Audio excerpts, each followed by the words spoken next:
इसी से question number है 11 question tan inverse x tan inverse y tan inverse z equal to दे रखा है पाई बाय 2। अब ये कंडीशन प्रूव करके आएंगे। तो देखो डायरेक्ट फॉर्मूला लगा हुआ है यहाँ पे, क्या फॉर्मूला हो गया, tan inverse x plus y plus z minus x y z upon 1 minus x y minus y z minus z x equal to pi by. अब tan इनवर्स तो यहाँ पे अगर हम इसको आरएचएस में यूज करेंगे तो ये नॉर्मल रेशियो बदल जाएगा। तो यहाँ पे क्या बन जाएगा, ये tan पाई बाय 2 और tan पाई बाय 2 की वैल्यू क्या होती है, इनफाइनाइट। इसे इनफाइनाइट को हम लिख सकते हैं क्या, 1 बाय 0। तो हमारे पास एलएचएस में क्या बचा, x plus y plus z minus x y z by 1 minus x y minus y z minus z x equal to 1 by 0। Cross multiply मतलब जो गुणा कर दो तो देखो ये वाला पूरा पार्ट 0 से मल्टीप्लाई हो जाएगा, ये वाला पूरा पार्ट 1 से मल्टीप्लाई हो जाएगा। तो क्या बचेगा, 1 minus x y minus y z minus z x equal to 0। इस पार्टीशन में भेज दो तो फाइनली कंडीशन क्या आ गई, x y plus y z plus z x equal to 1। क्या ये कंडीशन प्रूव करनी है, ये प्रूव हो गई। इसी टाइप का क्वेश्चन और है, बट यहाँ इस क्वेश्चन में पाई बाय 2 है और यहाँ पर दे रखा है 5 पाई। इस क्वेश्चन को करने से पहले एक बात हमेशा ध्यान रखना कि tan n पाई की वैल्यू क्या होती है, 0।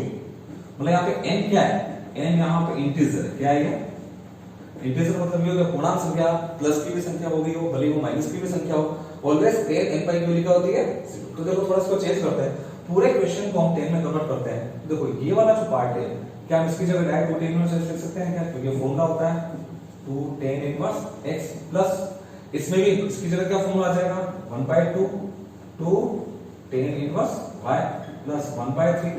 ये फॉर्मूला होता है 3 tan इनवर्स z है तो z लगा दो इक्वल टू 5। 3 से 3 कट गया, 2 से 2 कैंसिल हो गया, 2 से 2 कैंसिल हो गया। फाइनल वापस फॉर्मूला लगाओ, यहाँ पे अप्लाई कर दो, क्या बन जाएगा, tan inverse x plus y plus z minus x y z upon 1 minus x y minus y z minus z x equal to 5 tan का यहाँ पे यूज कर लिया। तो tan 5 पाई की वैल्यू 5 पाई बन गया, इसकी वैल्यू क्या हो गई 0। इसको हम लिखते हैं 0/1।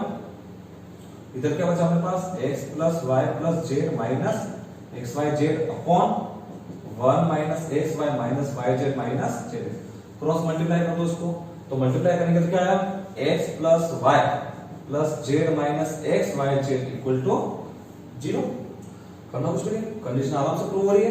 x y z को इधर ट्रांसपोज कर दो, तो देखो इधर शिफ्ट करेंगे तो क्या हो जाएगा, x plus y plus z equal to x y z। यही आपको कंडीशन प्रूव करनी है, जो कि प्रूव हो चुकी है।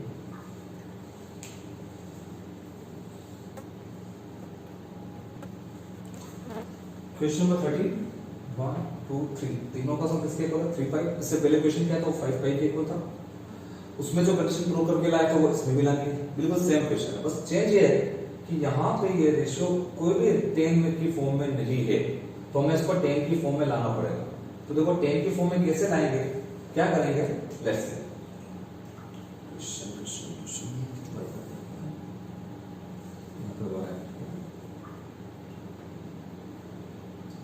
देखो सबसे पहले cot इनवर्स 1/z को क्या लिखेंगे, cot inverse 1/z equal to क्या बन जाएगा, ये tan इनवर्स z।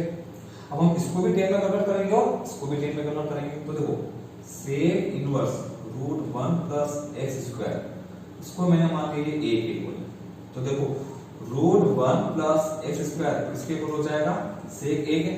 अब मैं बताऊं चाहिए, ये सपोज यहाँ पे 1 है, तो sec जो होता है, जैसे cos क्या होता है, बेस अपॉन हाइपोटेनस, आधार बटा कर्ण होता है।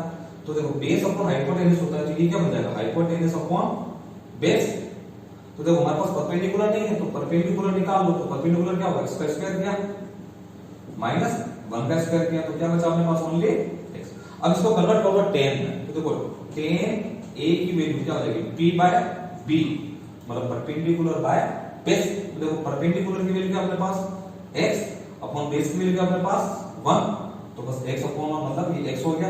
तो फाइनली a की वैल्यू क्या होगी, tan इनवर्स x। मतलब ये हुआ कि अगर ये a के इक्वल है तो ये भी a के इक्वल है, मतलब हम इसकी जगह पे क्या लिखेंगे, tan इनवर्स x। सिमिलरली जब इसको सोल्व करोगे इस वाले पार्ट को, तो ये बन जाएगा tan इनवर्स y। जैसे इसको सोल्व किया वैसे इसको भी सोल्व कर सकते हो, plus tan inverse z equal to 3 pi. अब ये क्वेश्चन उसी टाइप का बन गया जो आपके इससे पहले वाला क्वेश्चन था और ये इजीली हो जाएगा।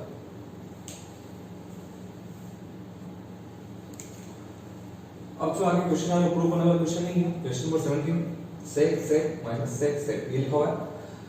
सॉल्व करना है x की लिमिट, हमें x की लिमिट निकालनी है। तो देखो सबसे पहले क्वेश्चन को cos में कन्वर्ट करते हैं तो क्या बन जाएगा ये cos inverse a upon x minus cos inverse b upon x equal to cos inverse 1 upon b minus cos inverse 1 upon b।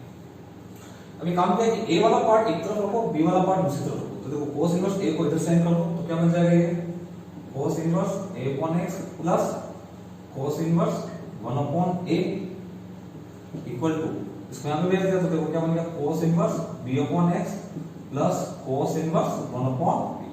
अब यहां पे फॉर्मूला लग रहा है दोनों में, LHS में भी और RHS में।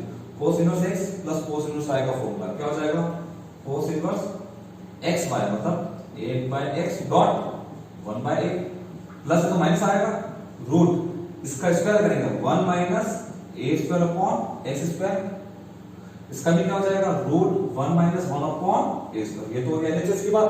सेम RHS में जैसे करो देखो क्या बन जाएगा cos inverse b upon x dot 1 upon b minus root 1 minus इसका square b square upon x square root 1 minus 1 upon b square. Compare करेंगे तो देखो यहाँ पे ये से कैंसिल हो गया ना, इनवर्स वैसे कैंसिल हो गया, सपोज ये से कट गया 1 अपॉन x भी कैंसिल हो गया, माइनस माइनस भी कैंसिल हो गया। तो क्या बचा अपने पास root 1 minus a square upon x square root 1 minus 1 upon a square equal to ये से भी कैंसिल हो गया root 1 minus b square upon x square root 1 minus 1 upon b square.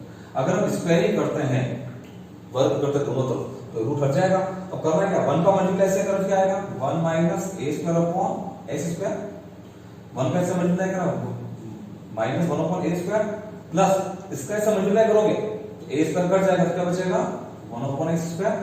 Similar यहां पर भी ऐसे करो 1 का ऐसे मल्टीप्लाई करा पूरे से माइनस इसका ऐसे किया 1 का ऐसे कर दिया, इसका ऐसे करो minus 1 upon b square plus 1 upon x square. और देखो क्या कैंसिल हो रहा है, ये से कैंसिल हो गया 1 से 1 कैंसिल हो गया।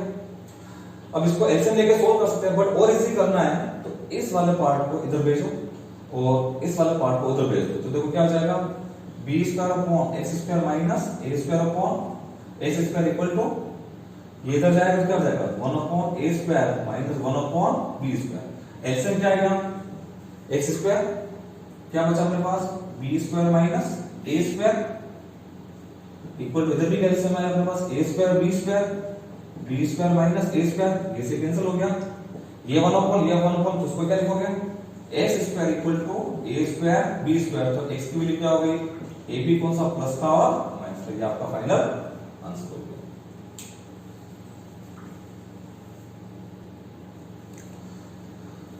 अगेन नेक्स्ट क्वेश्चन 18 नंबर का क्वेश्चन, इसमें भी x की वैल्यू निकालनी है। देखो ये वाला पार्ट 2π/3 के इक्वल है। इस क्वेश्चन को करने से पहले बात ध्यान रखना cos inverse minus x equal to होता है pi minus cos inverse x। हम एक काम करते हैं इसमें हम माइनस को कॉमन लेते हैं तो देखो क्या चेंज आएगा cos इनवर्स माइनस बाहर ले लिया तो क्या हो गया 1 minus x square upon 1 plus x square. इसमें भी अगर अपन माइनस को अगर कॉमन लेते हैं 1 प्लस का हो जाएगा इसका माइनस का हो जाएगा तो बाहर माइनस ले तो क्या बन गया tan inverse 2x upon 1 minus x square equal to 2 pi upon 3। देखो यहां पे cos inverse minus x equal to क्या होता है pi minus cos inverse x। तो अगर इसको से कंपेयर करें तो x की वैल्यू पूरी होगी नहीं होगी तो क्या बन जाएगा ये pi minus cos inverse x से लिखा जाएगा 1 minus x square upon 1 plus x square. क्या डायरेक्ट फार्मूला होता है, किसका फार्मूला होता है ये 2 tan inverse x equal to 2 pi upon 3। तो देखो पाई माइनस वापस फार्मूला किसका है ये 2 tan इनवर्स x का फार्मूला लिखा दिए रह चुके हैं, देख लेना लर्न कर लेना उसके अकॉर्डिंग ही क्वेश्चन हो रहा है, कुछ भी नहीं ज्यादा।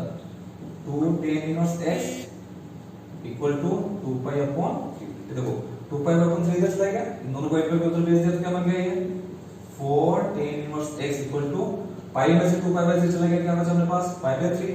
तो tan इनवर्स x की वैल्यू क्या हो गई पाई बाय 12, तो x की वैल्यू क्या हो गई अपने पास tan पाई बाय 12। ये आपका फाइनल आंसर होगा।